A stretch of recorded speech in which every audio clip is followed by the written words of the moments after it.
today's topic is conditional sentence. It means how can we speak conditional sentence by using their rules. उनके rules का इस्तेमाल करते हम कैसे जो है कंडीशनल सेंटेंस हम बोले, कंडीशनल सेंटेंस का इस्तेमाल करें, ठीक है, इन अवर डेली लाइफ, हमारे जो भी डेली लाइफ में जो हम इंग्लिश से बात करते हैं उसमें हम कंडीशनल सेंटेंस कैसे हम यूज करेंगे. So I will tell you everything, है ना, एंड आपकी डाउट बिल्कुल क्लियर हो जाएगी कि how can we use conditional sentence. So this is the definition of conditional sentence. Okay, everybody has to understand, be carefully. This will be help you to create the sentence easily. हम if का प्रयोग करते हुए कैसे हम sentence को create करेंगे और किस तरह हमको करना रहता है वो आपको बताने वाला हूँ. मतलब इसमें क्या होता है, कोई भी जो इवेंट होता है, घटना होता है, क्रिया होता है, किसी अन्य पर निर्भर होता है. इस तरह की सेंटेंस इसमें यूज होता है. जैसे यदि मैं टीचर होता तो मैं आपको पढ़ाता. यदि मैं पानी को 100 डिग्री में गर्म करता हूँ तो वह उबलता है. इस तरह का है ना, या इस तरह का यदि आपने मेहनत किया होता तो आप अच्छे स्कोर प्राप्त कर चुके होते.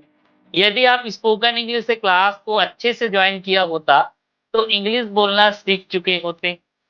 समझ आया. तो इस तरह की सेंटेंस तो किस तरह हमको बोलना रहता है वो आपको बताने वाला. ठीक now there are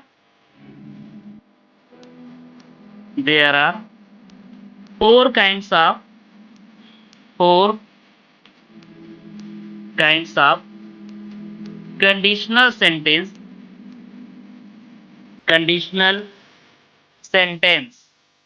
right now. Conditional sentence 4 प्रकार के होते हैं. कितने प्रकार के होते हैं? 4 प्रकार के होते हैं. ठीक है. So there are 4 kinds of conditional sentence. Type 0 conditional sentence, first conditional sentence, second conditional sentence and third type conditional sentence.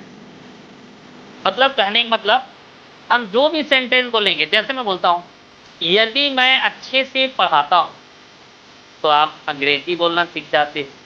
ऐसे बोलूंगा ना, यदि मैं अच्छे से पढ़ाता हूँ तो आप अंग्रेजी बोलना सीख जाते हो. इस तरह अगर मैं बोलूंगा ना तो मैं ये क्या 0 टाइप कंडीशनल सेंटेंस बस, क्योंकि मैं अच्छे से पढ़ाऊंगा तभी आप सीखोगे ना. तो कैसे बोलूंगा, if I teach very well you learn how to speak in English.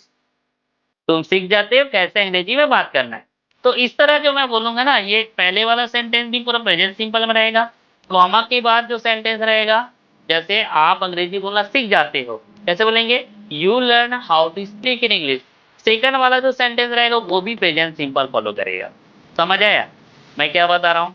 यदि मैं अच्छे से पढ़ाता हूँ तो आप अंग्रेजी बोलना सीख जाते हैं, या आप अंग्रेजी बोलते हो, ऐसा बोलूंगा मैं. आप अच्छा, जैसे यदि मैं अच्छे से पढ़ाता हूँ तो आप अंग्रेजी बोलते हो. समझ आया. रियल कंडीशन, अच्छे से पढ़ाऊंगा तो आप अच्छे से बोलना सीख जाओगे ना. तो इस तरह की बात. यदि मैं पानी को 100 डिग्री में गर्म करता हूँ तो उबलता है. स्वाभाविक बात है, अगर आप पानी को 100 डिग्री में गर्म करोगे क्या होगा, पानी उबलेगा ना.